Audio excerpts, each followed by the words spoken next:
pwede ka bang tumulong sa midterm elections para sa mga senators? So after nung meeting, nag-request ako kay President Marcos if I can have a few minutes of his time. Meron lang ako ibigay sa kanya na sulat. So ang ginawa niya, sinabi niya, so ano kasi yun? Meron silang reception area, tapos papasok ka sa isang room. Doon sa room, doon ginagawa yung meetings nila. Merong conference table. Tapos pinapasok niya ako sa isa pang room, doon sa loob.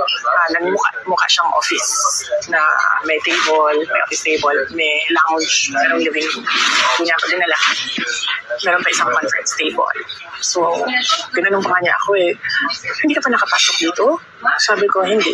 First time ko ito nakapasok dito. Tapos nagkwento pa siya na, nung panahon ng tatay ko, inofera niya ako, may gusto ka ba?